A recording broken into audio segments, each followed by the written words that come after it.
বর্তমান তথ্য প্রযুক্তির যুগ।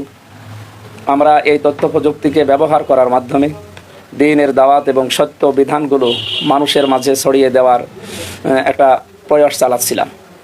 বিশেষ করে আমার ফেসবুক পেজ, সোশ্যাল মিডিয়ার মাধ্যমে, যেটা প্রায় 7.5 লাখের মতো আমার ফলোয়ার ছিল।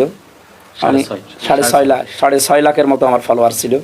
তাদের কাছে একবারে কথাগুলো পৌঁছানো, আমার তাফসির মাহফিল, ওয়াজ মাহফিল এবং আমার নিজের গবেষণালব্ধ যে সমস্ত বিষয়গুলো আছে, সত্য যেগুলো কোরআন এবং হাদিস থেকে, দেশ এবং মানবতার জন্য, ইসলামের জন্য যেগুলো উপকারী, এগুলো আমি পৌঁছিয়ে দিতাম। দুঃখের সহিত লক্ষ্য করলাম একটা কুচক্রী মহল পরিকল্পিতভাবে আমার অফিসিয়াল পেজের বিরুদ্ধে ফেক স্ট্রাইক বা মিথ্যা অভিযোগ নিয়মিতভাবে করে তারা রিপোর্ট চালাচ্ছিল। এমতো অবস্থায় আমার ভেরিফাইড পেজ আজ দুপুরবেলা ডিসেবল হয়ে যায়, নষ্ট হয়ে যায়।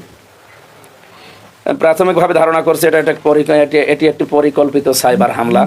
নির্বাচনে নিশ্চিত পরাজয়ের আশঙ্কায় একটি দল এবং তাদের নেতাকর্মীরা ভীত হয়ে এ ধরনের ন্যাক্কারজনক সাইবার সন্ত্রাসে জড়িয়েছে বলে আমার মনে বিশ্বাস। অফলাইনের পাশাপাশি অনলাইনে আমার প্রচারণা ব্যাপকভাবে সাড়া ফেলে প্রতিপক্ষ দলটি দিশেহারা হয়ে যায়। জনগণের স্বতঃস্ফূর্ত সমর্থন দেখে তারা এই ডিজিটাল প্ল্যাটফর্মকে বাধাগ্রস্ত করার জন্য বিভিন্ন রকমের ষড়যন্ত্র করে।